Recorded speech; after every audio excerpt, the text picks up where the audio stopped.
Om Shri Ganeshaya Namo Namah. Greetings to everyone, world over, all our brothers and sisters across the globe.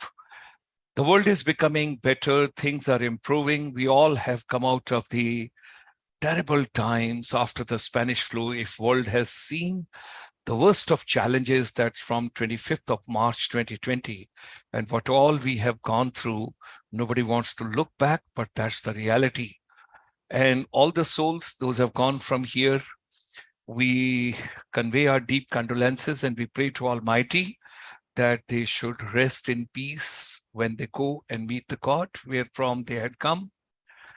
At the same time, the world has to go on. You got to take care of your health, your wellness, your spiritual wellness, your physical wellness, your mental wellness, and yoga, meditation, naturopathy, all that plays very important role. And during the pandemic, people have realized what is the importance of yoga, how to build your immunity. At the same time, when you look at yoga in totality, in the complete ecosystem, there are lots of things which we have to take into consideration, the ancient wisdom, the value, and a couple of other things. As we roll in the program and we proceed with the program, we will certainly unveil and we will peel off some of the areas and we will try and see the different layers, what all is there, and finally, what is the hidden treasure, what we have got in the politics and promise of yoga. So join me extending a very hearty welcome today. That's on Sunday, because we have every Sunday dedicated to our brothers and sisters. So one of our daughters, sister, whatever you want to call, she's joining us from United States, all the way from Houston in Texas, Dr. Anjali Kanojia. She's the founding director, the Indology Academy, United States. And today we are going to dedicate this special program, the book review by the author, what all she has got into this, the treasure she would be sharing with us. Ladies and gentlemen, you also know at this point of time, the G20 is going on in India, Bharat 2023, Vasudhaiv Kutumbakam, one earth, one family, one future. Dr. Anjali Kanojia very strongly supports the efforts which India is putting in, particularly Ministry of Culture, Ministry of Ayush, Ministry of Education, and Ministry of Tourism. All of them, they are doing commendable job as a part of G20. And we need people like Dr. Anjali Kanojia, who can contribute a lot as a strengthening efforts of the government of India. Now, our chamber, which is a link between India and our brothers and sisters across the globe, Indian diaspora, our Pravasi, those have gone, they are bringing so much of proud to us. And besides that, ladies and gentlemen, you all know they bring a huge FDI. When you think about the foreign direct investment, India is the recipient, the world over, the largest, the chunk, the financial which are coming anywhere in the world, India is leading in that. And that's something is remarkable. We extend a very hearty welcome along with our non-resident Indians. We also extend a very warm welcome to the leading corporate of India, the government officials, those joined from the different ministries. And this evening, we have got a great pleasure to have Madam Vidhi Jaiswal, Habung Tayo. She is representing the Northeast, and Vidhi Jaiswal ma'am is representing Northern India. Mr. Vikas Malhotra, who is joining us all the way from Toronto. Mayank, that is, good evening, Dr. Anjali. So Mayank ji, hearty welcome, pleasure, thank you. And besides that, let me just proceed. When we are talking about G20, we are talking about Vasudhaiv Kutumbakam, what all is there. And of course, yoga is also going to play a very important role for all of us to be mentally fit, physically fit, and environmentally fit. We got to build a new world order, right? Hearty welcome to Dr. Anjali Kanojia, the author, the distinguished guest of this evening. She's joining us all the way live from United States, from the Texas. She's also an academician. She's an author. Her PhD is in public policy. Now, that is something very interesting. I'm going to take my first question over here when we talk about public policy, right? That is amazing. Her PhD is in that. Her research and writing is focused on Indian politics and comparative medicine. She's a yoga teacher and practitioner. She is a founding director of, we will also talk about Indology. I'm writing down this also, Indology Academy, what she has got there in the United States. We'll get into detail there also. And her book, The Politics and Promise of Yoga. Now the name, let me just try and understand when we say the politics, right? And promise of yoga. Okay. So, right, we will take the inputs from the author in a little while. Let's proceed. I'm not getting into the details over here because this program is going live for all of you, wherever you are world over. You can enjoy wonderfully the politics and the promise of yoga, but just history and origin of yoga, basics of yoga, meditation, mindfulness, efficacy of yoga therapy for physical and mental health conditions, and contemporary issues and practices. What all is there? What is yoga? Why yoga? How much yoga? When all yoga? And a couple of things are there. What is the contemporary relevance of this when we talk about ancient practices? So we will discuss in detail. When you talk about the reviews, it's right over here. Geeta Sikand, University of California, Irvine College of the Medicine, and Guruji Sundaraj Ananta, that's author of Caste is Not Hindu. The Politics and Promise of Yoga by Dr. Anjali Kanojia, ma'am. Ladies and gentlemen, if you think positive, the world appears to you positive. If you think creative, the world appears to you creative, dynamic, vibrant. So, whatever your mind can conceive and believe, it can achieve. Let's travel together. Let's move together. Of course, today we are going to talk with Dr. Anjali Kanojia. Tomorrow evening, let me just share with you.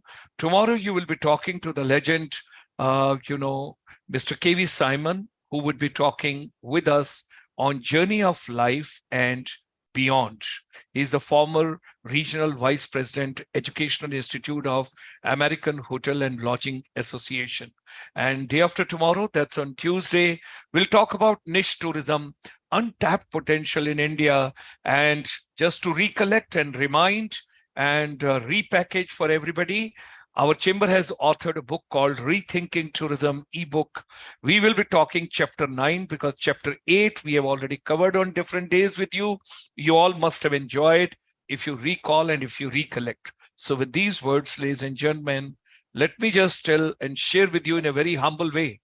Having started during this pandemic, this YouTube journey, ICSI India channel, we have completed 1,827 webinars. We have gone just unstoppable. And NRIs for Indian Education and Skills, book review by the author, Dr. Anjali Kanojia, the founding director, the Indology Academy of the United States, and we get deep into the politics and promise of yoga. Join me in extending a very warm welcome, hearty welcome, this morning in United States, this afternoon in Europe, and this evening in India and the neighboring countries. We extend a very hearty welcome. Hearty welcome, Dr. Anjali Kanojia, ma'am. It's a pleasure you have joined us today from Texas. Hearty welcome. Namaskar. Namaskar. Thank you so much, Mr. Dr. Sharma, for this opportunity. Suprabhatam to everyone, or good evening, depending on wherever you are joining from the world. I see you have a vast audience. So thank you for this. I will jump into what the book is about, and then we can kind of open it up to a Q&A. Why yoga, right? I want to set the context for this, especially the United States context. Contemporary and alternative medicine, or integrative medicine, or also known as comparative medicine, also known as traditional medicine, are huge in the US. People are spending a lot of money on these things. And when I say people, I mean patients. So the patients are seeking out these alternative modalities, as we call it, or non-Western, non-biomedical medicine. People want this. The folks are spending a lot of money, but when they go to a doctor, and say, hey, what kind of yoga should I do if I have cancer and I want peace of mind? What kind of yoga do I need to practice? And the healthcare practitioner doesn't have an answer for that, because there are a billion types of yoga. There's hot yoga, there's goat yoga, there's beer yoga, all kinds of things that have popped up as a capitalistic venture, right? So what is yoga needs to be understood, especially by those who are in the healthcare field. So therefore, this book. So that's the context. Even the World Health Organization has stated that health is a state of complete physical, mental, social well-being, and not just merely the absence of disease. And this has roots, of course, in our philosophies that emanate from the Indian subcontinent, that health is much more than just absence of disease. So this holistic lifestyle, this holistic living is embedded in our culture, and I just kind of wanted to bring all of this out. So that is setting the context for this. We see that complementary and alternative medicine highly utilized by people in the US and around the globe. About a survey from a few years ago shows that 72% of those who responded to the survey utilized some sort of CAM. And therefore, again, health practitioners need to be familiar with what this is. So in this sense, public opinion or public demand is driving public policy. And we know that yoga is a huge part of this. And when I say yoga, I also want to point out that the physical aspect of yoga, which is the asanas, has been given a lot of importance in the West. And meditation, breathing, and other aspects, the yama and the niyamas, don't get as much attention. So there's an overrepresentation of the physical aspects, which encompasses what yoga actually is, according to Maharishi Patanjali, right? And one of the other issues is that yoga, which came from India to the US, of centuries, decades ago, has now kind of evolved in the US or devolved in the US. And then that yoga is going out into the world, including what people practice in India in the yoga studios. So it's kind of funny and ironic that the land which gave birth to these amazing darshana, yoga darshana, is now practicing a different type, an evolved or regressed type of yoga, basically mainly focused on the physical postures. So the book also mentions what yoga is and what yoga isn't, right? We start with yama, niyama, and then we get into the asana, and then we get into the pranayama, right? And then we get into the meditative aspects, dharana, dhyana, and then of course, samadhi. So we kind of go through these steps. All of this encompasses yoga. Now I want to bring about the politics related to this.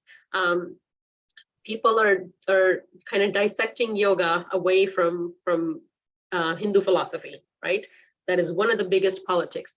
The other political aspect is kind of teasing out pranayama and teasing out meditative aspects, calling these things mindfulness and putting it under a Buddhist umbrella is political, and that is also what's going on. So yoga, again, is kind of being torn apart in different ways, and different things are being sold as different things, right?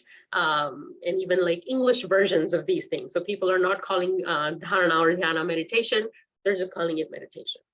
Or dharana especially, which is mindfulness, people are just calling it mindfulness instead of attributing the original, I guess, citation in the original work, which is, Maharishi Patanjali, of course, codified all of it. It existed long before he existed, right? He took various texts and he put it together. So credit is often kind of disassociated with yoga. So that is one of the bigger political things going on with yoga today.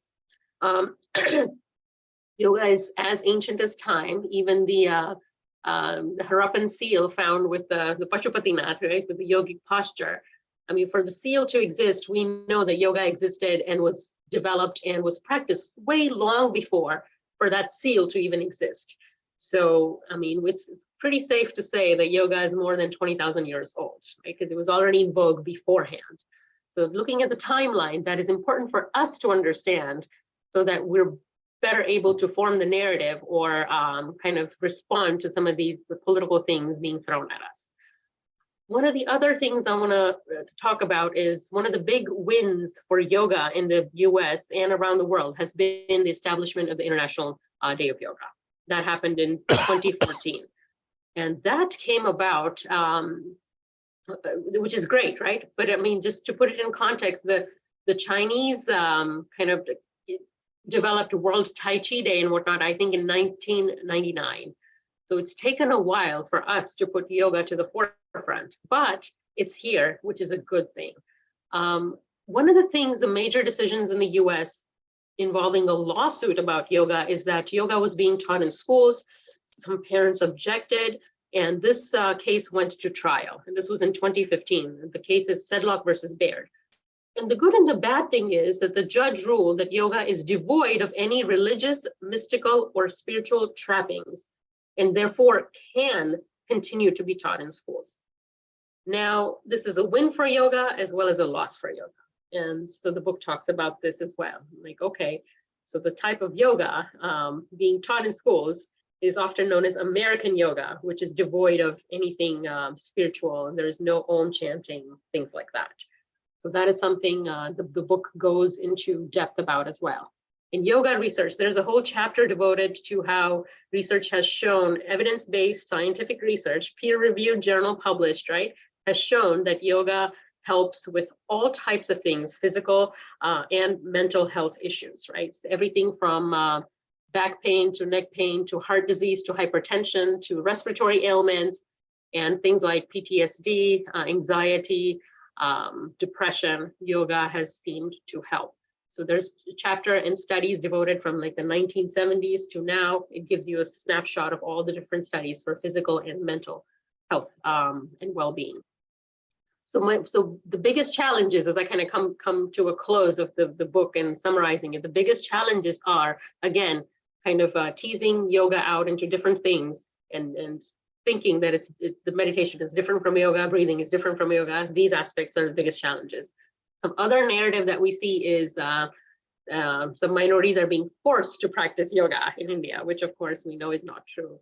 Yoga is being associated with Brahminical patriarchy these days, which of course we know that Bhakti Yoga is the pathway for women and Grihastha, right? I mean, there's no such thing as Brahminical patriarchy in yoga, but that narrative is being built. So the book talks about all of these things, that yoga is being used as a tool, as a political tool, and being hijacked in various directions.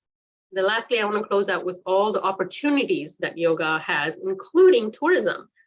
This is of course, including Vietnam and Thailand are two other places where this type of holistic tourism is huge these days, but India is at the forefront as well, including medical tourism also. So I want to highlight that too. And of course, I think that Ayush should be the one setting standards around the globe. We should be very careful in not outsourcing any of these standards to any of these international governing bodies, such as the UN, right? I mean, India is the home of yoga, and India should be setting some of the standards and guiding the world and being a true Vishwaguru when it comes to yoga. So with that, I bring this brief presentation to a hold, and we'll open it up to you, sir. Wonderful, wonderful. What an insight. Thank you very much, Dr. Anjali Kanojia, ma'am. It's a wonderful intro which you have given, and you have given so many dimensions to the entire concept. And maybe, when somebody does a detailed research work, then you come to know many other dimensions. Like, I never realized that yoga is also being utilized as a political tool so much in the different directions and pulled in the different directions. Now, when we look at it, now a particular date being dedicated, which has been adopted by the United Nations, International Yoga Day. How do you look at that, ma'am? I think it's wonderful. I think it was long overdue, right? Okay. And yoga just kind of needs to be shown as, yes, this is an evidence-based practice. Huh. The point why yoga still exists is because it works, right? If it didn't work and it didn't have scientific basis, we wouldn't practice it today. So studies even show that even bad yoga is better than no yoga at all. So there's the pluses about yoga. It works. And again, kind of it being dedicated, having a day of dedication, I think gives people a lot of boost that this is a real thing. and to look deeper into what the right kind of yoga classes are for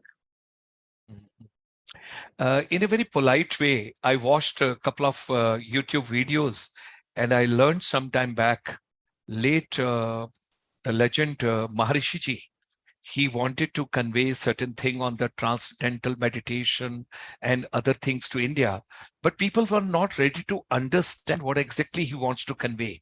He went all the way to United States, and I remember one guru who is having one identity in India and the other gentleman who has got a deep identity in United States in the the modern allopathic. So one is towards more Indianized and one is toward Western. They both were with Maharishi Ji for quite some time. But when he launched it from United States to India, then everybody was ready to accept it. Yes. Right? So, so I'm going to say, what do you suggest the model? Because what comes to my mind and what you have conveyed so deeply, because it's so true. Now, it should become a regular curriculum or as a part of school education, higher education, technical education, vocational education. Then some specialized yoga teachers, if they spread fragrance like on the garnishing on the salad, and if they sprinkle world over, I think the message would be deeper and better. How do you look at that? This becoming integral part of our school education, vocational education, technical education, and for that matter, even higher education. How do you look at that? I think that is the way to go. And we see that more happening in the US. I mean, I am part of so many, schools in terms of people offering yoga classes to kids after school or before school, or even during physical fitness hours. Yoga is part of the curriculum. Sometimes yoga is set up for certain charter schools for parent and kids doing that together. We need to kind of see some of that in India too. And you're absolutely right. Things from here in the US kind of get packaged and sent to India, and then people accept it because it's coming from the West. Absolutely. I mean, it may be cheese or mayonnaise or Coca-Cola or Levi's, right? Jeans, blue jeans. This is exactly how it works. So I think some gurus have figured it out to plant the seeds here, and then the seeds via whatever, pollination will go back to India. So absolutely, that is one thing. Something else that I want to mention regarding yoga, putting it in context, is especially in this post-COVID world. We have seen people who have lost jobs, who have seen all kinds of loss of life, unemployment issues. People are more depressed now than ever. So we're facing a mental health pandemic. And what better for us to understand yoga than now? So absolutely it needs to be in the schools, starting from a very young age. One of the misconceptions about yoga is, oh, you have to be flexible in order to practice. Well, that is not true. Flexibility comes as an outcome of practice. It's not a prerequisite, right? And again, physicality in yoga is just one aspect of yoga. There are many other aspects of yoga, right? So I completely agree with you. We need to start young so that we can empower others to be self-sufficient and happy in life, because that's what human beings want. We just want to be happy, each and every one of us. So this needs to be built into the curriculum so that kids are already empowered with this and they have this tool in their back pocket. Wonderful. There are some questions and there are some views I just wish to share with you with your consent. Yes. Mr. Vikas Malhotra, who is a tourism strategist from Canada, based out of Toronto, he's writing, is there a digital copy of your book which is available? Yes, it is. So the publisher site, I can kind of link the site too. Yes, it is available. So Roman and Littlefield is the site, and yeah, there's an ebook available. Yeah. So ma'am, what we will do at the end, we will show a little slide from your side. If we can give them the correct perspective, maybe at the end of the program, but we just recall. Okay. Then comes from the government of India. There is under the aegis of the Ministry of, the Electronic and Information Technology, there is a body called CSC. That's a Common Service Center. And there is a director who is for the agriculture vertical. because what you eat, what you put inside your body, and your body reacts that way. And that's why the kind of a food you eat, the timings, the quantity, the quality, and everything what we take into consideration, all that. So Dr. Puran Singh ji from Delhi, he said, telling yoga must start as a part of the syllabi from the class 1 itself in the schools, so as to create a healthy society and a healthy world. That is something. Another lady, Dr. Nisha Singh, she is a mathematics professor in one of the B.Ed colleges, where the teachers are being trained and groomed for the future. She is telling that yoga is harmony among body, mind, and soul.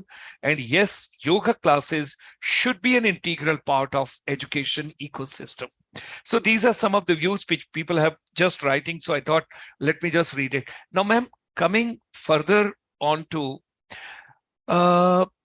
the Honorable Prime Minister of India took initiative and he took it to United Nations. And finally, in totality, it was accepted that let there be an International Yoga Day. Although it's very hot at that point of time, but when you do yoga around 5 o'clock early in the morning in India, it's fine, it's acceptable. No worries, that day is also, because that is the hottest day otherwise. Now, there are so many countries, those have started observing, the yoga practice and yoga festival in their country. So did you think about writing this book before Mr. Modi had gone to United Nations, or you thought after he had gone over there? So this is it's an after, I mean, it's been in my mind for a while, but actually the 2019 onwards, whenever the pandemic, early 2020, when this happened, this was the opportunity. I mean, that is what kind of opened the window of opportunity for me to be like, this is the time for yoga. Like whatever happens in the world, we just need to kind of highlight this and kind of bring Indians back to the roots, right? They're our roots, embrace our roots, and for others to show, hey, here's a great tool. Please, please, please practice, right? So both. I mean, this was kind of in my mind for a while. I got my yoga certification over a decade ago. So it's kind of been brewing inside of me, but this was the right time for the book. Okay. And another thing, ma'am, you gave a dimension of the tourism also. Yes. Tourism is my weak nerve. Always when somebody talks about tourism, I become over enthusiastic, a small child, and I feel like getting a little more into details. There was a survey kind of a thing which we carried out from the chamber. And we approached different countries, the youth, would you like to come for higher education to India? So they said, if it's a normal BA or BCom or BSc or management education, that's available world over, we can go anywhere. But yes, if you can have something on spirituality part, yes, where we can remain young, we look young, we talk young, we walk young, we remain healthy. And you gave dimension, something very interesting. You touched 3 parts.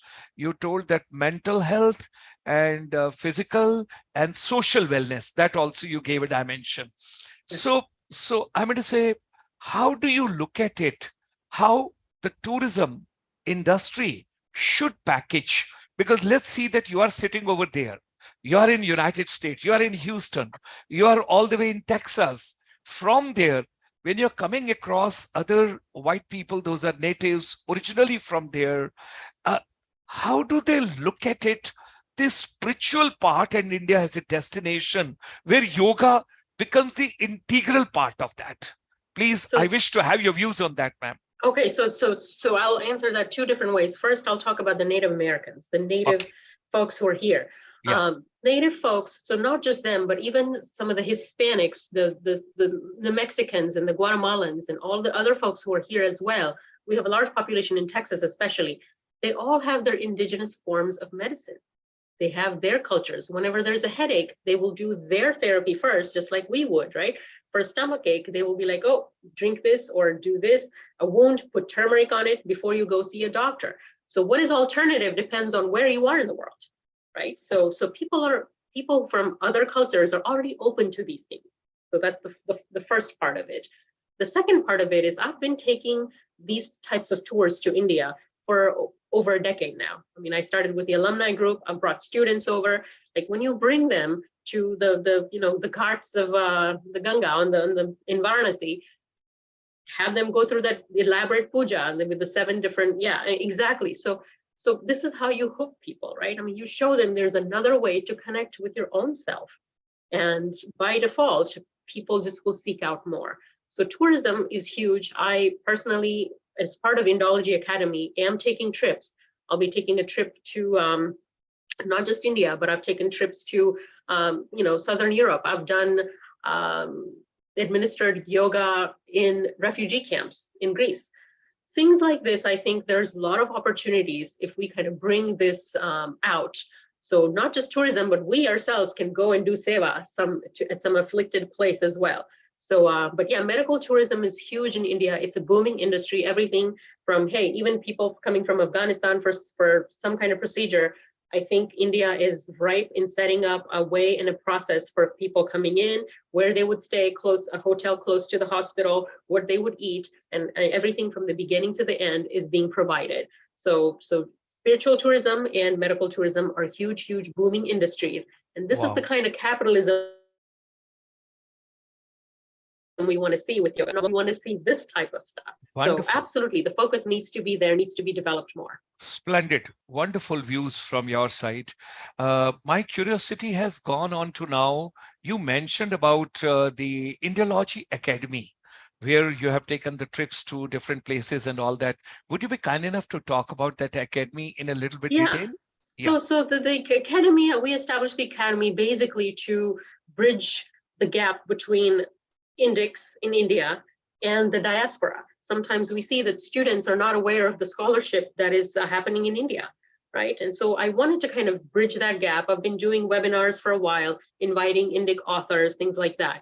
And I say Indology, and I mean, and I this is probably not the right time, I don't want to digress too much, but Indology has traditionally been kind of a field where non-Indians have prevailed as major scholars. So my intention with Indology is to kind of flip that lens, almost like, treat it as a darshana, where we use our own Indic lens to examine our polity, our culture, our practices. What is feminism? It needs to be from our angle and not some other view that comes from outside. So that the advancing scholarship, advancing research, taking such kind of, academic type trips to India to educate people is all part of Indology. And what we're establishing this year is a journal. International Journal of Indology will be established this year. And PhDs from India and around the world will be able to send their papers in for an academic peer review. So that is a big thing that the journal is going to make available. Excellent. Our best wishes for your forthcoming journal. We look forward to. Another view from Mr. Malhotra. I think he's enjoying the session very well. Yes. From Toronto, he's writing, another question, please. Is there an association in India supporting yoga to be added in the curriculum in schools and can represent in the Ministry of Education and for both CBSE as well? Mr. Vikas Malhotra, I know you are basically a strategist for tourism from Canada. I will link you to Dr. Anjali Kanojia ma'am with her permission, and yes, both of you can decide together and you can take it up. And I personally feel that you both should write to Ministry of Education. You should write to Ministry of Tourism. You should write to Ministry of Ayush also, to Mr. Yes. Sonowal, because Ministry of Ayush can do a lot as far as this program is concerned. Dr. Puran Singh ji, I appreciate your views. Yes. How yoga has been taken, how International Day for Yoga has come. I totally agree. And thank you very much for that. Now, ma'am, let's proceed. You were talking about some holistic living. You used the word holistic living.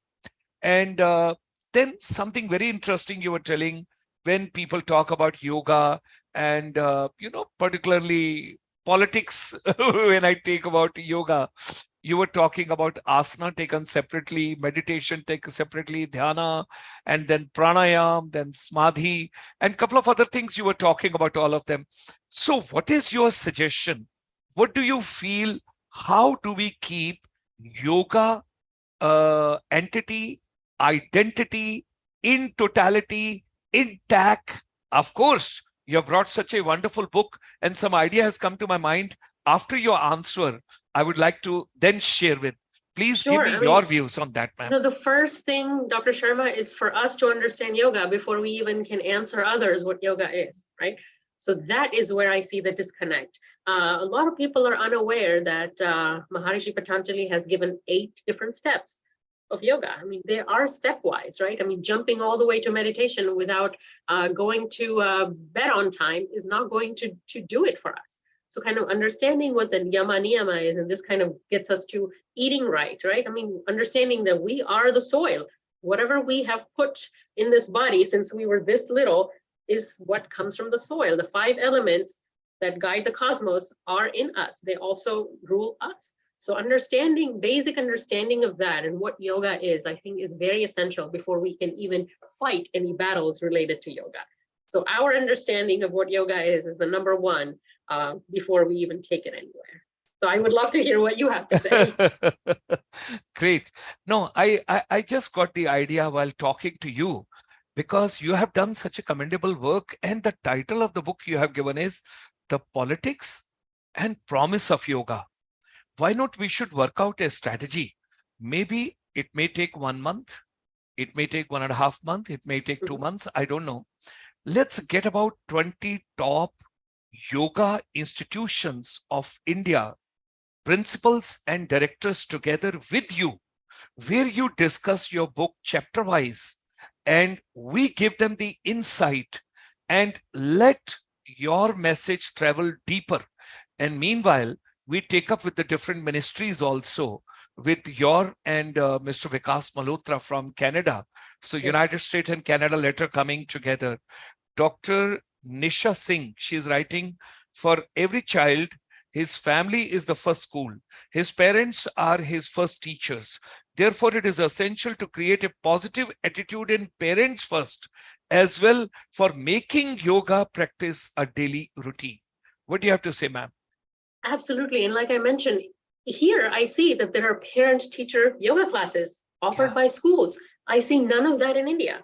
So that disconnect, first of all, understanding what yoga is and isn't is the first step. I think many individuals just have no idea that it's not just your tight leggings that is involved with yoga. There's so much more. So that first thing, Dr. Sharma, that in understanding there's a total disconnect between what we have given birth to and what we just don't understand anymore, or we don't even appreciate it. So that is the disconnect. Absolutely, absolutely. Little bit insight of yours into public policy also.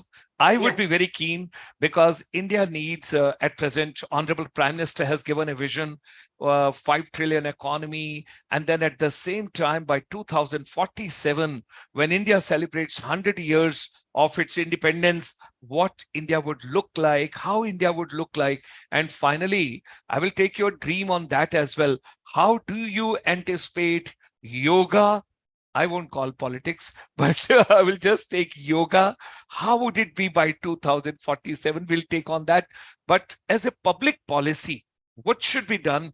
Give a little bit of input, valuable, towards public policy. Then I'll tell you what is the relation, why I'm asking this question. I'll tell you a little later. Absolutely. And I think we've kind of talked about this. I mean, I've been fortunate to be on your program 2 times prior to this. We talked about how we absolutely need to incorporate these things into the education system, and it needs to be a bottom-up effort. I mean, it's great that the government has this NEP and it's a top-down thing. The implementation happens at the bottom-up level, right? The rubber hits the road at the bottom level. So we absolutely need to make this happen in schools, public and private, and yoga needs to be taught as any other subject is. How do I see India progressing? I think yoga is going to be the new religion, right? So we see so much of the people, even in the West, saying, I am non-religious but spiritual. So that category, non-religious but spiritual, is expanding the world around. People are going to church less, right? Even our people are not going to temples as much. But if we try to cultivate yoga, I think the eventual path will lead to a better lifestyle, better well-being, better health. So I think yoga is going to be the new religion. Wonderful. Yoga is going to be non-religious, but spiritual. Wow. That category, we see more Yes, and that more. Public category. surveys Yes. show that, yeah. Yes, yes. And you talked about the NEP 2020 as well. Now over Yes. here, ma'am, something very nicely, a good combination which can come. I will give you 3-4 inputs, and then I would request you can further take some actions onto that. Number one, UGC, University Grant Commission, as a part of NEP 2020, at present is inviting foreign universities, foreign institutions to come to India and to have their establishment and setups and everything, which can be given to Indian students right over here instead of they traveling outside everybody. Some of them, they will travel. Yes, if they can afford it, fine. But why parents should take so much of loan and whole life they are paying the EMIs and everything? That is one part. Secondly, there's a G20 summit taking place in India. At present, the Sherpa of the G20 in India, Mr. Amitabh Kant, he is an Indian administrative officer, that is IAS, and he comes from the Kerala cadre. He's the person who brought the title and the tagline, God's own country for Kerala. And Kerala got the boom. Then he moved to the Ministry of Tourism, Government of India as a joint secretary. And that time the Incredible India campaign started. And now there is a new packaging also of the Incredible India, which is going on. Now he is the Sherpa of the G20 also. Now, when we are talking about this, how do we bring, because the 20 countries having major economy, major say, major political power of the world together, having their confluence and the podlocking, everything coming together to India. How do you look at G20 and how, of course, I would share with you, I just got the reflection back. 7th of February, there was a first meeting of G20 of the tourism group 20 in Run of Kutch in Gujarat. And all the delegates from the different countries, they had gone for yoga. I recall that now. So how do you look at that your vision should fit into the G20 also? Because you sitting in United States and US is also part of it now. Yes. How do you look at that, ma'am? Okay, answering the first part first, it's amazing that students in India will be able to take advantage of what the West has to offer, the best of the West, sitting at home and not traveling. At the same time, India needs to be very careful about what is coming in, right? Yes, some of the political ideologies coming in, some of this woke culture coming in, is not going to be helpful. So we as India, we need to be very cognizant as Indians to see what our students are, what our kids are studying in these colleges. If it's going to be the same thing that they get outside, which is like, political brainwashing, which is anti-Indian in nature, that is not going to be helpful. So I think STEM, focusing on STEM in that sense, bringing the best of STEM to India, I think is really wise. Perhaps caution should be taken when taking in humanities and social sciences. Okay. So there's so major caution there. We don't want to import everything that comes from the West. And when I say we, I'm just talking about Indians in general. I wear two hats, right? I mean, of course, I'm a US citizen, but then I'm also looking out for India as an educator. So that we want to make sure that the best is coming in. The G20, I think this is amazing. This is the time to lead and kind of see what has worked for other countries as well, right? What has worked in terms of medical tourism, I think, is in spiritual tourism. I think we are at the forefront of spiritual tourism. This is not happening anywhere. Maybe a little bit in Japan and maybe a little bit in Thailand with the Buddhist culture and whatnot. But I think India is at the forefront of this, and we need to take full advantage and maybe help build the narrative that India is safe, India is clean. All of these are the first questions that someone asks me when I pose a trip to India. Be like, oh, is it safe? They still bring up the Nirbhaya case. And so sometimes I feel like, the Indian government needs to put in a little more resources towards narrative building and PR and whatnot, to just kind of put people's minds at ease. Like, hey, nothing's going to happen to you, right? I mean, India is fairly safe. So I think that needs to be happening concurrent with the development. Wonderful, wonderful. All the points are so important, which you have given. Political ideology, which is coming, along with that education, global culture, which is coming with that education. It should not be brainwashing, and STEM and STEAM. And when I talk about STEAM, that means the art part of it, how that would be taken. I've understood in totality, you have got such a deep meaning of that, and we all got to understand what exactly is coming in that package, what would be its impact, positive as well as vis-a-vis, lesser said, better it is, that is also to be seen. Yes. Your final closing remarks, ma'am. What would you like to tell the world? I have already made up my mind. I need your consent. Within next 2 months, I wish to bring about 20 directors come principals of the yoga institutes in India, along with you, along with your book, for a little bit of a Zoom session and a deliberation where you talk about your chapters. That is one part.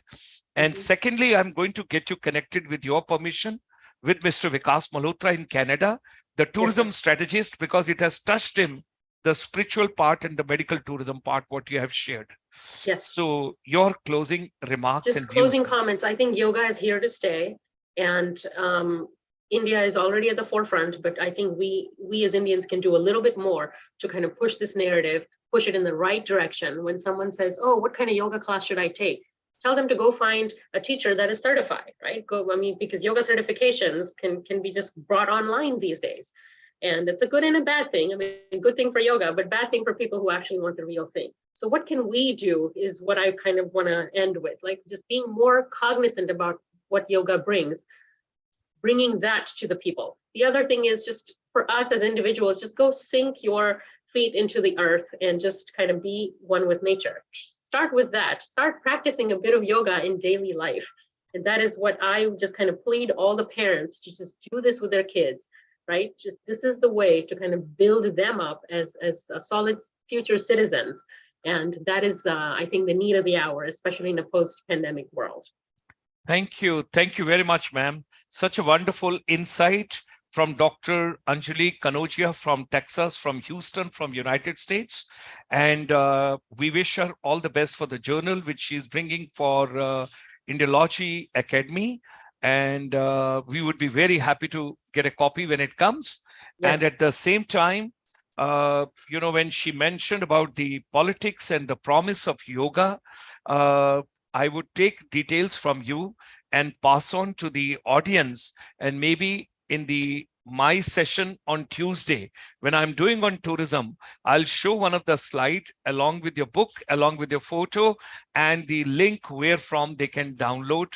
And is it available on Amazon also, ma'am? It's available on Barnes & Noble or the site, the publisher site, which I linked in the chat, sir. I don't know if you want to project that or yeah. I will take the details from you, ma'am, and we would like to share that with the global our fraternity and the people those are joining us. With these words, ladies and gentlemen, join me in extending our deepest gratitude and thanks to Dr. Anjali Kanojia, ma'am, joining us all the way on. Imagine Sunday morning when people want to sleep for the long hours. She is doing yoga and the politics and the promise of yoga with all of us. Namaskar.